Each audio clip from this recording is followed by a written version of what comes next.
Hi, and welcome to week 2 of Book Club featuring How Not to Diet by Dr. Michael Greger.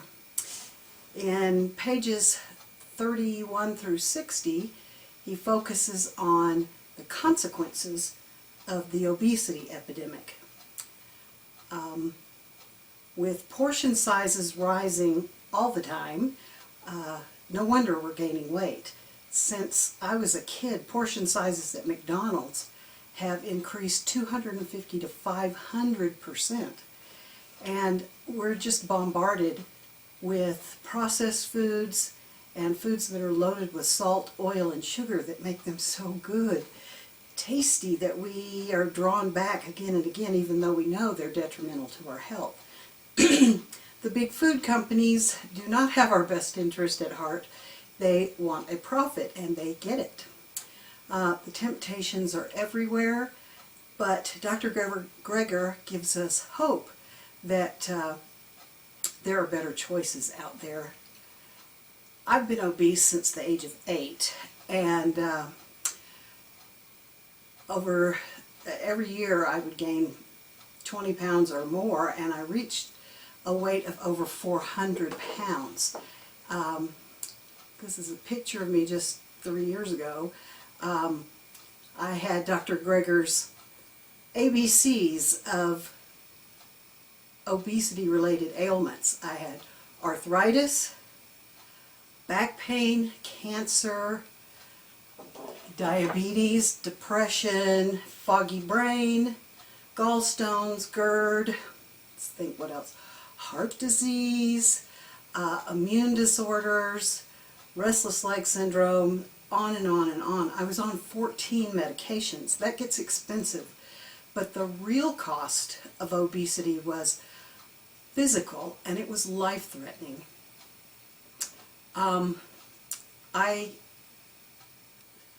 have lived through a lot of shame and weight discrimination and humiliation. When I was in 3rd grade, I remember our class working on the Presidential Physical Fitness Award, and the teacher would line us all up to be weighed with all the classmates watching, and at 110 pounds at 8 years old, I was the only obese kid in the class, and of course I was the target of jokes and cruelty, and I felt a lot of shame, but I became the class clown so that I could get people to laugh with me instead of laugh at me, I thought. At the time, there was a popular song called "The Tears of a Clown," and that became my personal theme song. Over the years, my mom put me on so many different diets, but the worst one was weight loss shots. She would drive me to the hospital every morning before school to get an injection, which was made of urine from pregnant women. I was on 500 calories a day, and I did lose weight, but of course I gained it back as soon as the regimen was over. They still have those shots available today for a $500 6-week supply. I don't recommend it. Shopping as an overweight person is a nightmare. When I was a kid, I had to shop in the chubby department at JCPenney, but the styles were never as cute as the other girls. And as an adult, wearing a size 5X, I had to shop in mail order catalogs, because you can't just go into a regular department store and buy off the rack. Dr. Greger assures us that if we can reduce our BMI and reduce our waistlines, then we can have positive results in our life. But those numbers can be tricky and deceptive. I know I have a tiny, petite, skinny-looking friend who went with me. We did an exercise program together, and we went to get DEXA scans, which are x-rays of your bone mass, your muscle mass, and your fat mass. And she was shocked to find out that she was 49% fat and wearing a very small clothing size. A BMI of 30% body fat mass is considered obese. Depending on what you eat and how much you exercise and how your body stores fat can determine your health, basically. And Dr. Greger recommended that comparing height to and body mass BMI to your waistline was a more accurate descriptor of your health, because fat around your midsection, especially around your vital organs, is much more dangerous than flabby thighs. I remember a few years ago, I chuckled, but it was painful, getting on an airplane and asking for a seatbelt extender at 400 pounds. I didn't fit into the seat or the seatbelt, and the airline flight attendant got really snippy and said in a loud voice for everyone to hear, "Ma'am, you're just going to have to buy an extra plane seat." And I was so humiliated.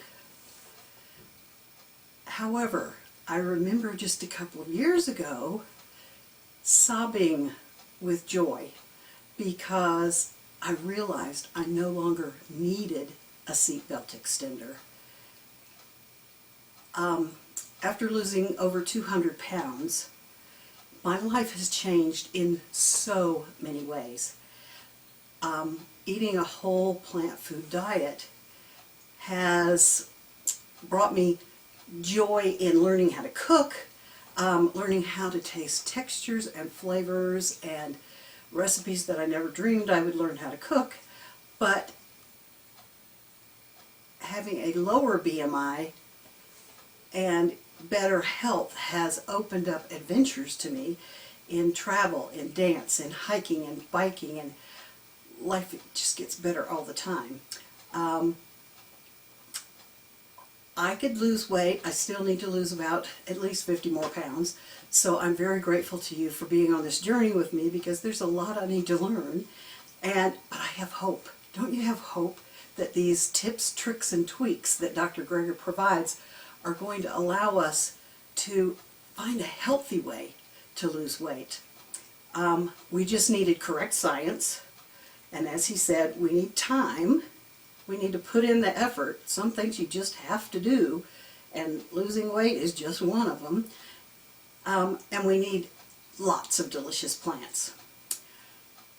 Please remember, you matter. Never give up. See you next week.